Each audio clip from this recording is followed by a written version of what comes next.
just to kind of shake it up a little bit. I want to talk about today how bad posture doesn't exist. Bad posture is a myth. It's a lie you've been sold. What do I mean by that? Can I back that up? Yes. Does that mean everything you know is wrong? Yes. Are there other possibilities that can create a bright future for you? Yes. Bad posture doesn't exist. Bobby's going to explain all of it coming up next episode. This episode, we're talking about, no, I'm kidding. We're talking about bad posture not existing.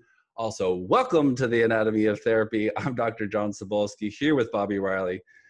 On the first day of November, happy All Saints Day, everybody. We just made it past Halloween. We all survived the demons, goblins, and Harry Potter characters. We're here today to discuss why bad posture is a myth. When I first say that bad posture is a myth, what pops into your head, Bobby? What do you think pops into people's heads? Because we've talked about this a little bit before, but yeah, I know the faces that every patient would make, of like a skeptical look on their face of what do you mean? Because I've been told to sit up straight my whole life. And even though nobody can do it unless they are put together that way, it's kind of just this, I don't know what you want to say, like you have good posture because you are somebody that would have good posture. You know what I mean? I like that. Yeah. So I like that. And you can't take credit for that any more than your geography or your parents or I like that too. Or and on and on. Yeah, no, I totally agree. I mean, like in terms of giving advice, as a doctor, I find myself in a position of giving people advice a lot. It is Brugger's not good. relief exercises. What's that? Brugger's relief exercises. That's for it. everyone. It's a cogwheel system. Shin tucks. When one cog goes one way, the other cog goes the other way. The body has three big cogs in one dimension, right? Yes. Anyway, it's a 360 cobweb in an obverse sphere if you're Eric Weinstein fans. But what I'm saying is you have bad posture. Okay, giving advice. If you're in the position to give advice, you should not give advice that you know is not going to be successful. Do you know what I mean? It's like if I were just to give you advice like, hey, Bobby, tomorrow, stop everything you're doing and become a day trader. And you're like, oh, okay, let's do it. You're going to fail. You're a smart guy. It's not, you can't figure everything out. I should not give you that advice if there's a good chance you're going to fail.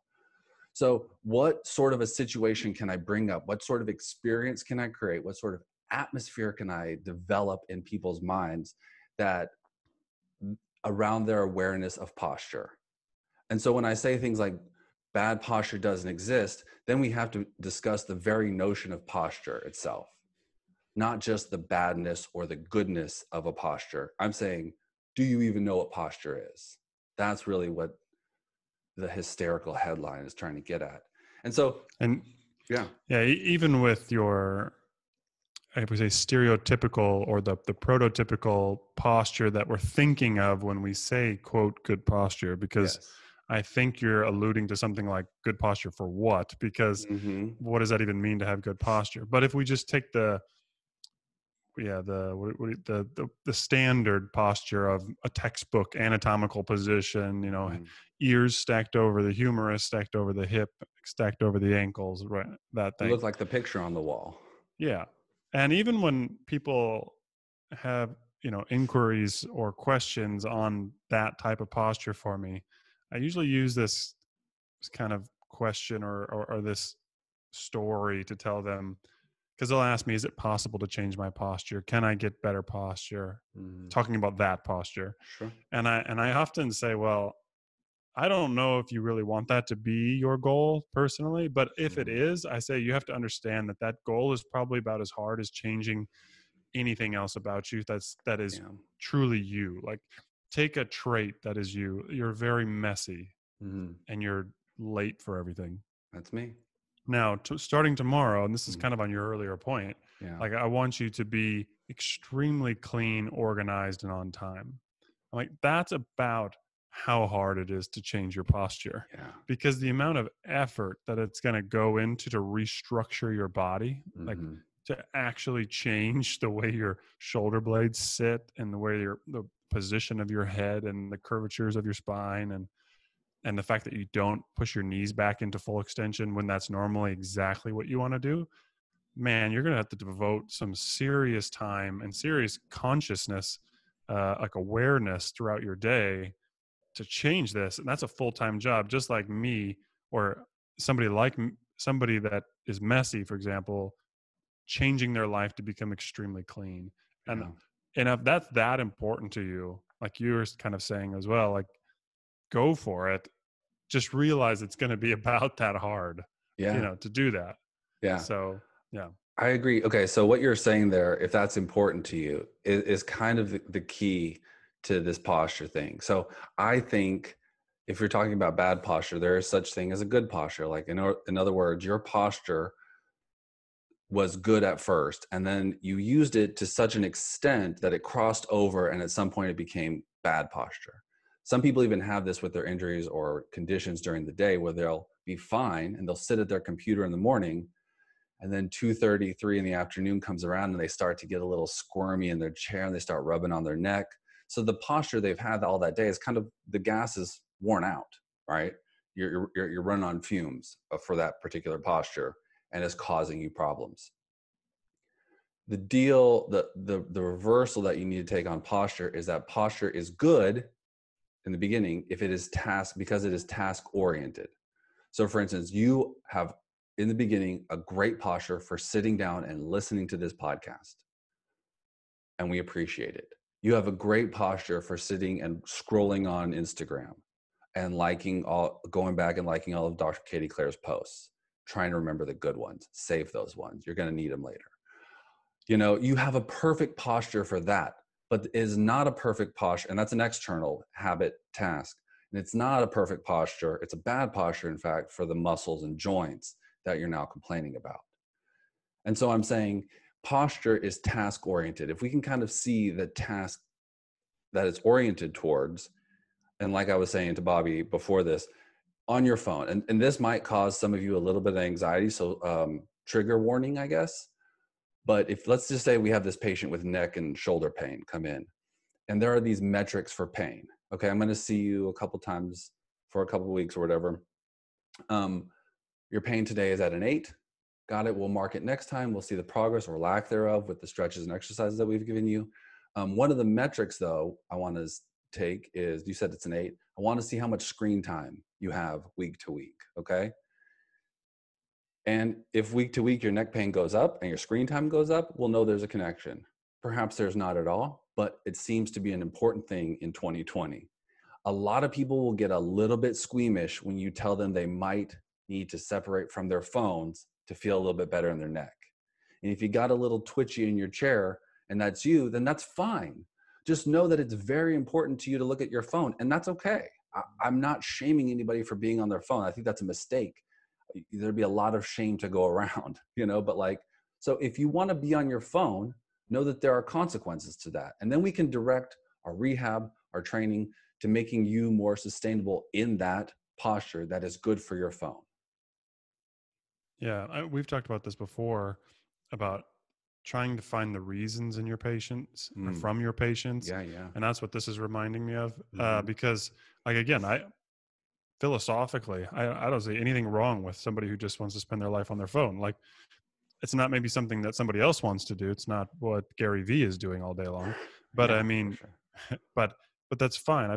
It's an okay thing. And then what we should do is try to find, that is their reason. So if they want to play the video game on their phone all day long, that's their reason. That gives them some value throughout the day. Well, then you have to try to explain in terms of their pain and their posture and what you can do for them as a reason for, like, that's why it's good to address this so you can continue doing that thing. Now, it's kind of ridiculous to talk about making the goal to be on your phone, but this is easily understandable when you turn it to something that people are passionate about, like, let's say CrossFit.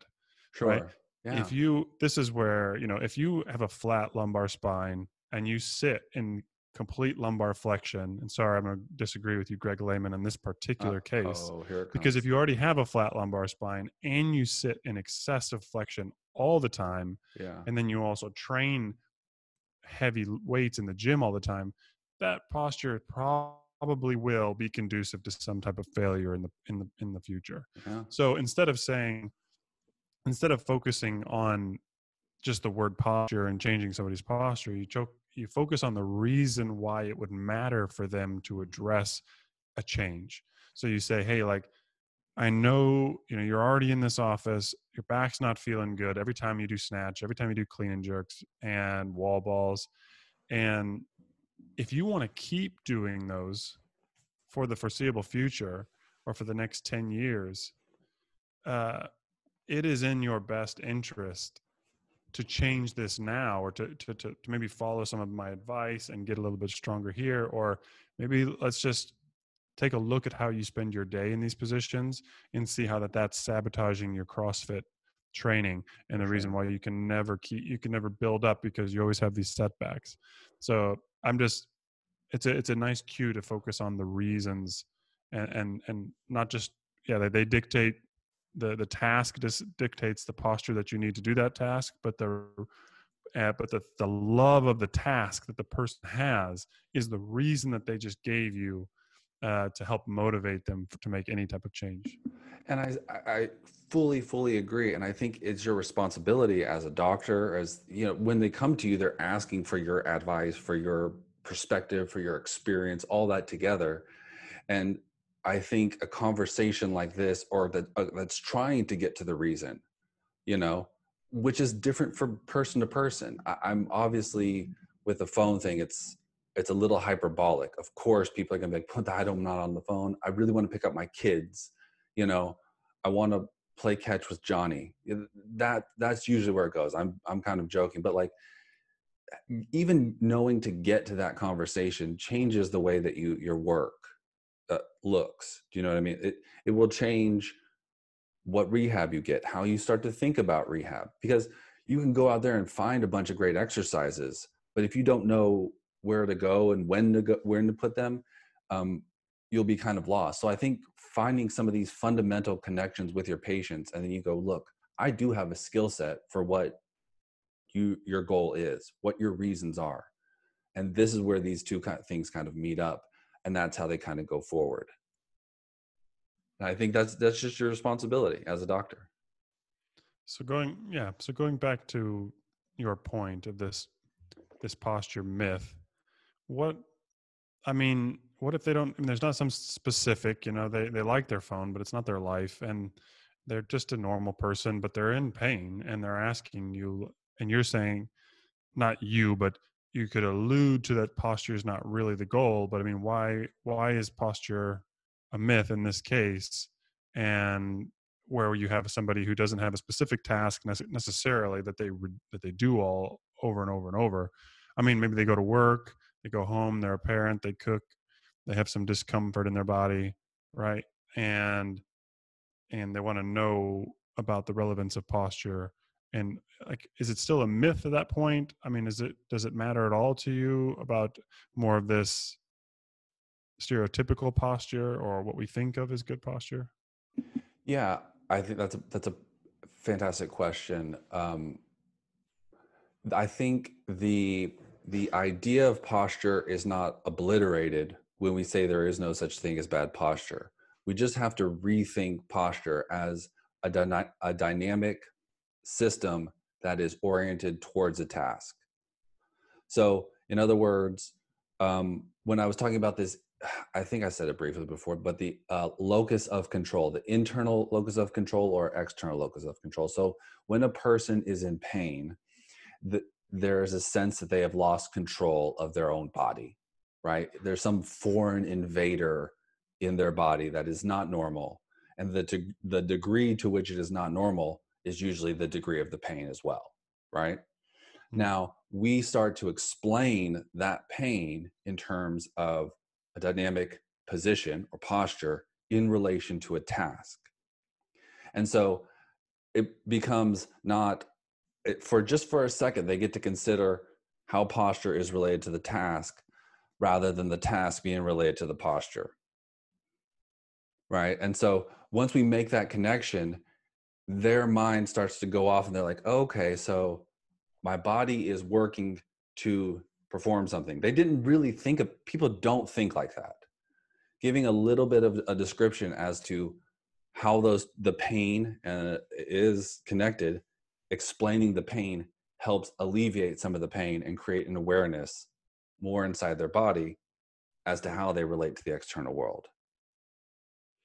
I don't know if I answered that correctly. Yeah, I'm just. Yeah, help me here. But if let's say I'm some skeptical, but for some reason highly educated on this topic patient that comes in and says, "Hey, I mean, you're a chiropractor. Don't you guys believe in structural alignment, symmetry? I also see that PRI plaque on the wall.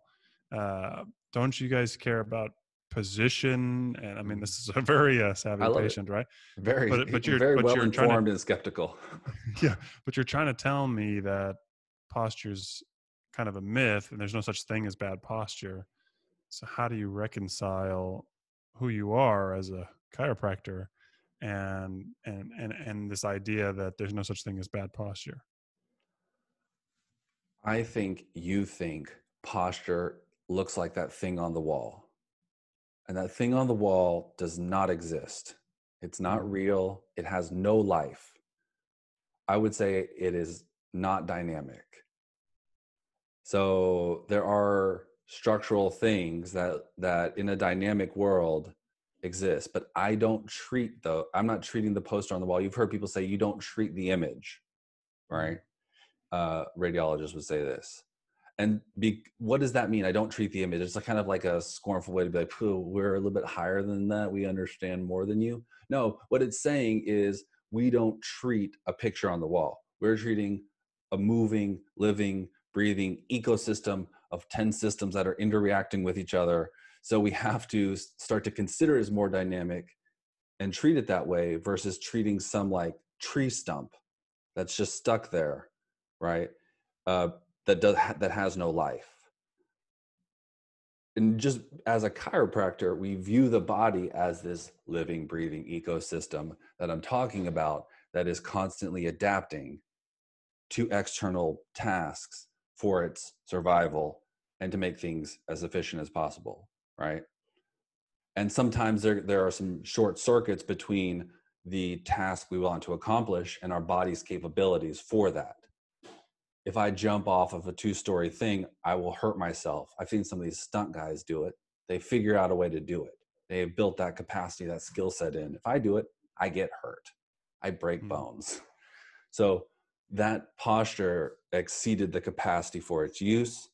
And that posture, me using posture in that way, presupposes posture as a task-oriented thing.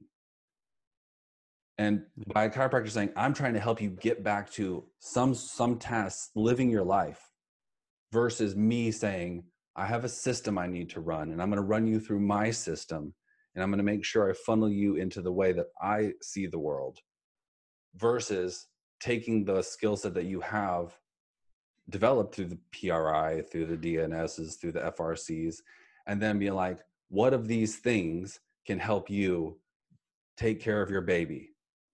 You know what I mean? Then work becomes, I don't know. For me, that's a healthy way to approach work, to see work as good and fun and get some joy from it.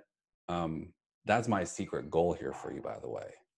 I'm trying to sneakily get you to love your job. Not doing a great job.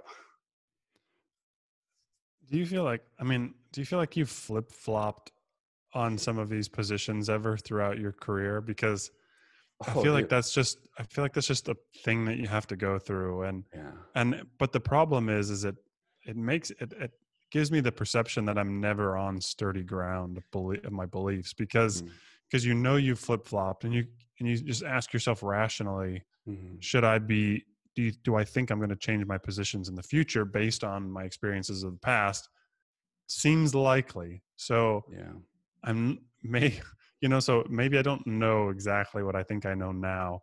And, that's I think why that's an there's intelligent position, everybody's though. giving these chin tucks for everybody who has a flat neck, right, or Right. something, which in my mind actually doesn't even make sense. But we'll just leave that aside. But when you come out of school, you think of posture, and you think of Brugger's, and you think of shoulders back, and chest up, and like there's just like when you sit up straight, and you don't use the back of your chair, and you sit on a wobble ball or whatever the heck you have, and then you start to give that advice. It seems like you do that, and if you're aware of what's going on, a lot of times you go, this isn't making a change in anybody. Like, the advice I'm giving is doing nothing.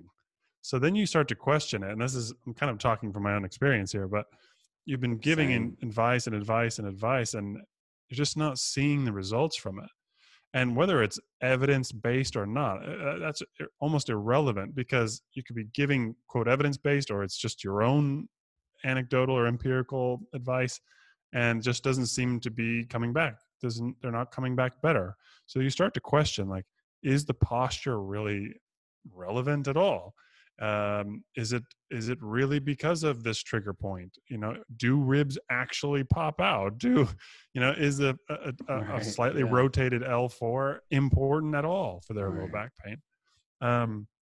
But I mean, so this, if I can transpose in the word position for posture, does this change your argument now? Because do you Mm. think position is Mm. important? And I'm not saying, and not even for just task oriented, I would just Yep. say for Homo sapien orientation, because I don't tend to see, when I see cheetahs, whether they're in the zoo or on a picture or in the wild, they're running all over Iceland, cheetahs everywhere. They don't, they do. Hopefully somebody fell for that, but Really? they don't We got to tend visit to Iceland. look all that. Yeah, man, safari in Iceland. Here we go. There's Volcanoes and almost no safaris.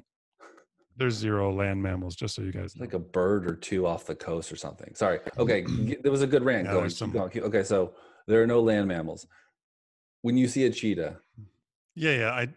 They tend to be pretty homogenous when I look at them. I don't see like one that looks like it listens to reggae and lives in Southern California, and the way that it just kind of walks with swagger.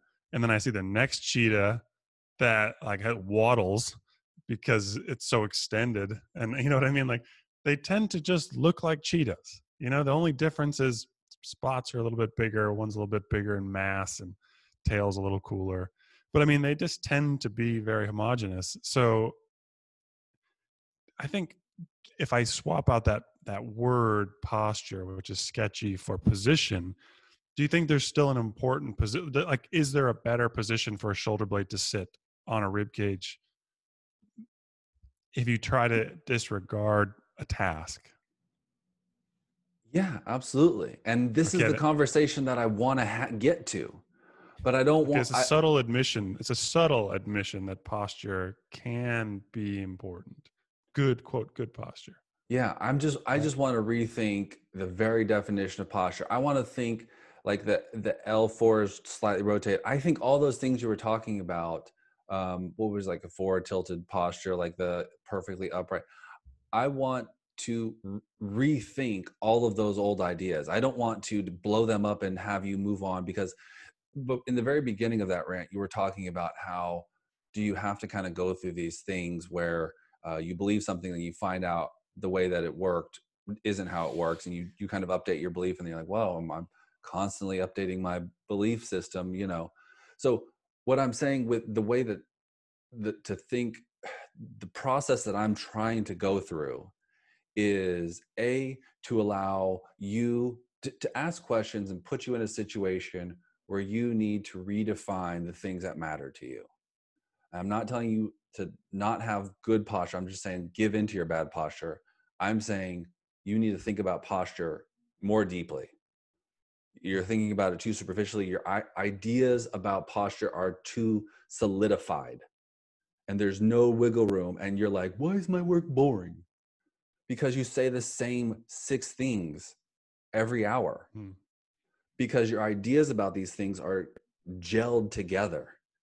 And so you find ways to pull people into these ideas. Some people have 6 ideas, some people have a dozen, and they can manipulate a little bit better, but you try to get to them. What I'm saying is, like, when someone discovers one belief is a little bit sloppy and they're kind of open to another belief, that slippage in between the two where it's a little bit anxiety would kind of happen, right? Makes us want to go back to that position of comfort, go back to these old habits, right? Because it's a little bit scary out there. Like, that's too deeply philosophical to get into, but like the way that Kierkegaard or Heidegger would talk about freedom, a new and unfamiliar freedom is the way that they would explain anxiety. Anxiety is just, they would say, like, how much truth can you endure? There's some heavy stuff. We're not going to get into it, but like true freedom is controlling that new and unfamiliar freedom. That's anxiety. That's freedom. And so when you can bear a little bit more of that, you get out there and you're like, oh, how much can I take? I can't take this much. I'm going to go back to my regular old posture routine position. So I think position and posture are incredibly important. I think they're more important than you tell your patients. I think the way people talk about posture is sophomoric, not helpful to patients. That's the number one thing. That's your job, is to help patients to change things, right? I just think the way that we talk about posture doesn't accomplish that. And I think it's fine to talk about it on a higher level without blowing it totally up. And so, yeah, I think the next discussion becomes what you said, position. And then it gets to become more mechanical. And I love that conversation. But I've made the error earlier in my career of jumping straight to the unique position that the humerus should sit on the scapula in relation to the ribs and a specific cycle of breathing simultaneously to achieve another imbalance to offset your initial imbalance. People start to tune out, right? Did you experience that when tuning out there? Like, but if I can weave through some of the stuff that you've gelled together, break it up a little bit, so we have some room to add to open up and for some new ideas. I think that's our responsibility as doctors. So yeah, I would love to, I 100% agree. Position, that's the next conversation. And that's a whole series of podcasts that I would love to get into, but you have to listen to this podcast first to know why that's important. Tell your friends to listen, or absolutely. I will jump out of my window. That's not true. He lives on the ground floor. It's okay. There's a little foundation. I mean, it's like 12 inches or whatever. So could be rough. I think it's just the reason why some of the studies about posture and position don't pan out, the reasons why Greg Lehman can hold a course saying, well, lumbar flexion doesn't really matter. We just can't really correlate it. It's not as simple as McGill says, or not even McGill, but people like, to use your words, sophomoric versions of McGill make it seem. So is that the reason?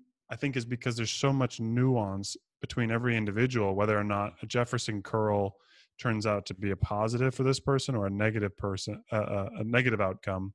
And so many of those factors, I think, even in the best minds in this business, in our business, I think they don't know the answers. Take anybody you love and you claim walks on water in physical therapy or chiropractic. I'm telling you, they don't know all the factors for the reason is why the person is the way that they are. So you can say, hey, listen, you need segmentation of your spine and you need strength in that because of the task that you want to do. I'm going to give you this Jefferson curl. And then one person changes their life for the better. Their back pain goes away. And another one, it ruptures their disc in half. And I'm not saying that's going to happen, not to crap on Jefferson curls, but let's just say that happens. Just as a hypothetical. This really wasn't bad coaching. It wasn't bad clinical thought. It was just, you don't know all the factors that go into the person in front of you. I mean, many people don't have x-rays in their office, and that's fine. But sometimes it'd be really nice to see an x-ray, to see something, or even an MRI, if we could all MRI our patients and see a flat lumbar spine with a disc that's hanging on just by one last annular thread. And then you're saying, we need some strength and segmentation. I need you to do this this Jefferson curl, Yeah. and then boom, Mhm. back goes, and then the other person, it did what you thought it was going to do, and it Mhm. built up the tissue. And you see, if you were to study this, the study might be a wash. It goes, it turns out in some cases Jefferson curl was a negative and some was a positive. And that's what I meant last week when I was talking about, I think answers are out there floating in the universe. Yeah. We just not going to be able to grab them all, unfortunately, because we can't break down every single metric that would matter to know what the right process is for the person in front of you. Mhm. So in my clinical life, it's been a bit of this WWE of like, I run across the mat and then hit the well, I'm not a fan of wrestling. What is it called? Hit Ring, the ring. Yeah. Bounce off ropes, one side the of the ropes. ropes. Jeez, how old Sling are me we? across. Yeah. We're terrible. Sorry.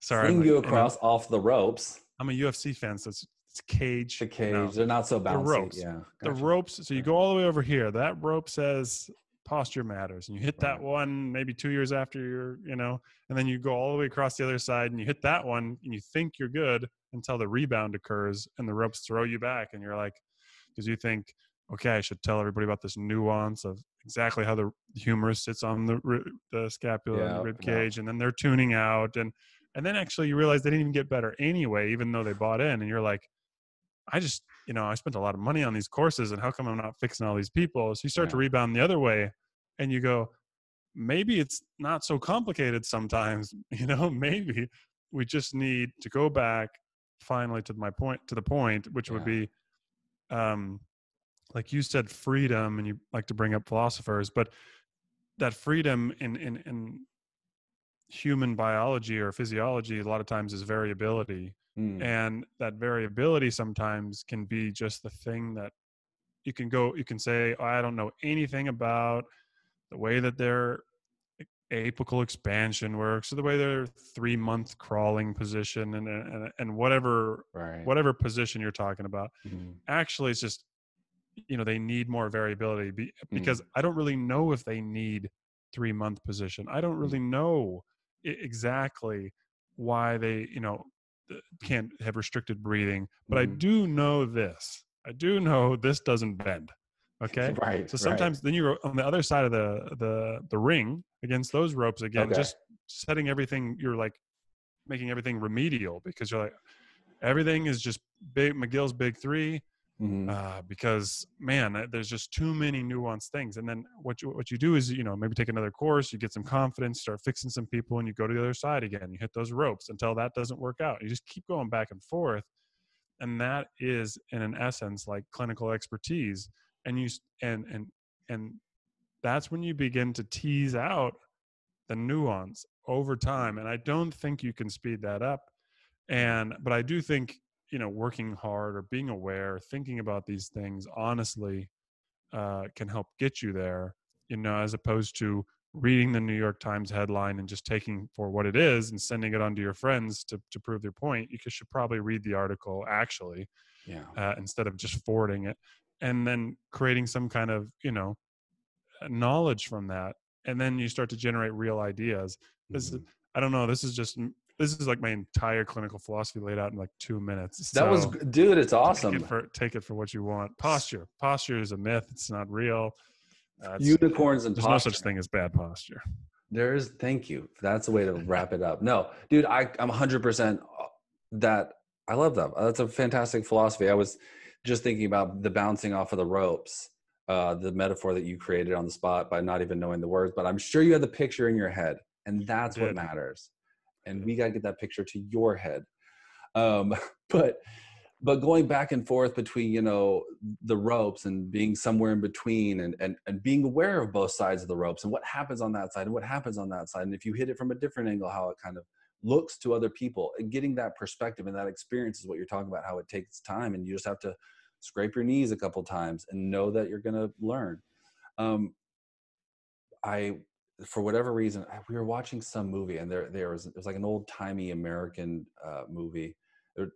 I think they were playing chess, and this one guy was like, "Oh, that's a gimmick." And the old timey like definition of a gimmick, it's like it's a trick you find so you don't have to think so hard. And so like you find these gimmicks, you kind of put them on autopilot. you habituate them like a posture, it's a mental posture of like these gimmicks you've kind of developed. Posture is this perfect straight up thing, chest up, L4 is rotated to the right, we're going to pop your SI. You've developed some of these gimmicks that have worked, by the way. At some point, a gimmick worked, right? There was something successful about it, but the variability of human experience, it's arrogant to the variability of a human experience to put your gimmick on every Joe that walks into your thing and think that it's going to work. That would be a hell of a gimmick. You know what I mean? But I'm saying these gimmicks are become cliches, like this bad posture thing, and they ultimately, I think, stop becoming helpful to people. And that's really where we're at. I'm not trying to destroy your entire philosophy, person who's listening to this. I'm saying, is it the most helpful for the patient in front of you? If it is, carry on, my wayward son. Carry on.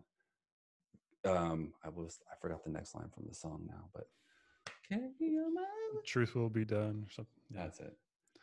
Lay your weary head to rest. Don't you cry no more. That's it. Yeah, that's right. That's the goal. That's the goal.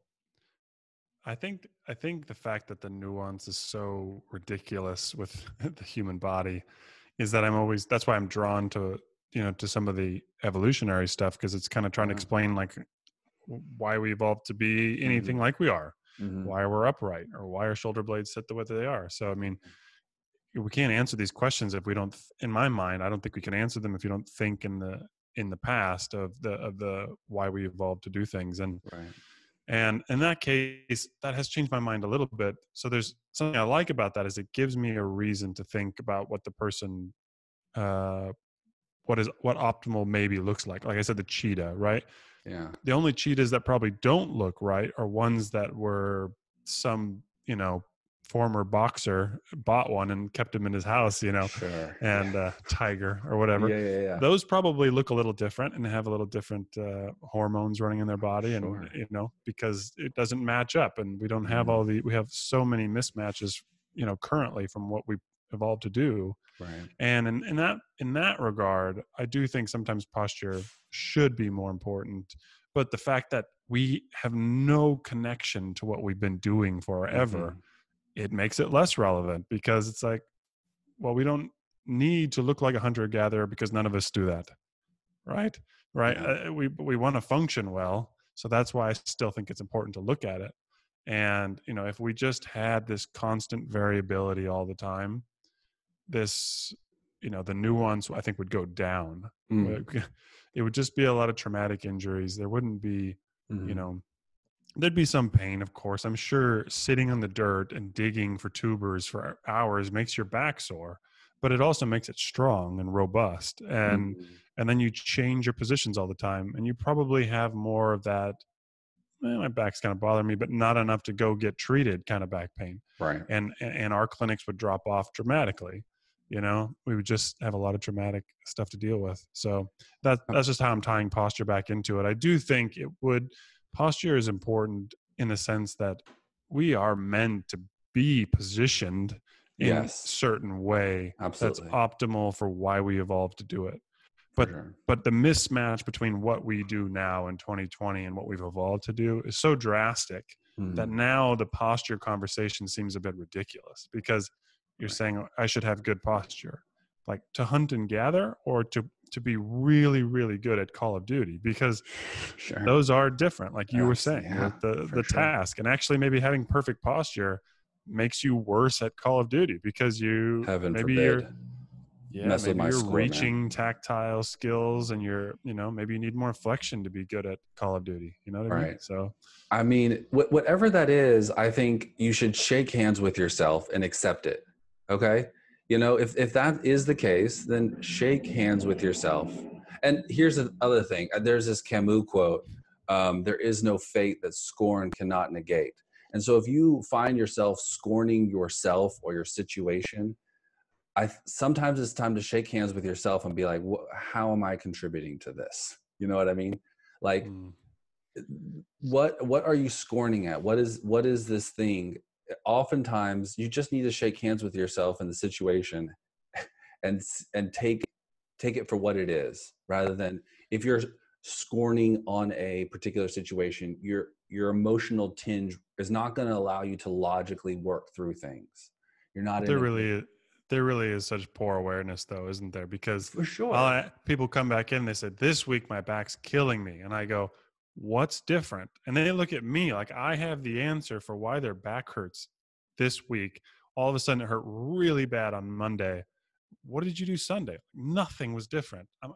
I'm not so sure that is a true statement. Like, I don't tell the patient that, like, I highly distrust you right now, but I think their awareness is so poor that they didn't recognize that, watching the entire first 5 seasons of The Office on Sunday had anything to do with their disc pain on Monday. This is the locus of control. The answer was, no, I didn't fall off my balcony. Like, okay, that's not what I'm asking. I'm just saying, what is, I just don't see the awareness there. And that makes our job harder because they don't give us any clues as to what's going on. You have to literally walk around. Like I mentioned this last week, the benefit of being a trainer is that you get to see these people like in the wild in a sense, and you can see how they move and how they pick things up. And they say, yeah, I've been doing what you told me. And then you watch them and you're like, no, you're not. Right. So, if we were at their house on the weekend, with a little, shock collar, I'm pretty sure we'd be pressing the button a lot. Sure. But that's the thing when we go back to the habituation of a posture, of a position, of a task-oriented thing. It is good to habituate to a degree. So like when you get in your car, you drive it, you don't think about driving your car, you space out, you listen to music, whatever, you sing and cry like me, but you just kind of drive your car. You're habituated to driving, right? You wipe your tears off and you get out of the car like me. But what I'm saying is those things just start to become normal, where your cry on your ride home from work, you don't care if people on the highways see you. So it just becomes normal to you. And then someone's like, bro, that is weird.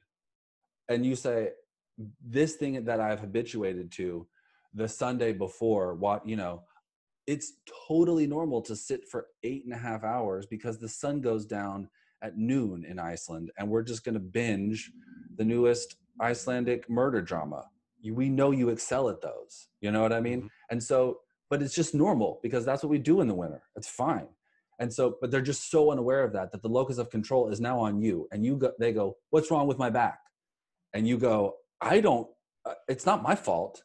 And you try to show them that, look, there's something that you're doing. You need to shake hands with yourself and be like, oh, I did sit down for 8 hours and binge watch that murder mystery series. The little girl didn't murder her family. It was a bear.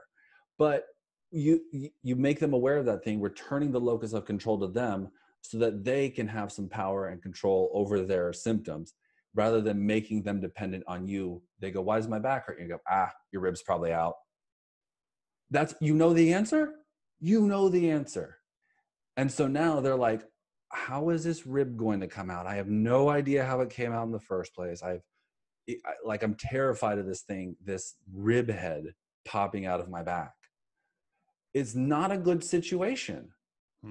It doesn't help the person. And that is what your job is. Well, it is if you want to create dependence and you want a great business model. Shake hands with yourself. Shake hands with yourself. If you are going to be an ambulant, shake hands with yourself. I agree with you. I was being facetious. I know, me too. Yeah.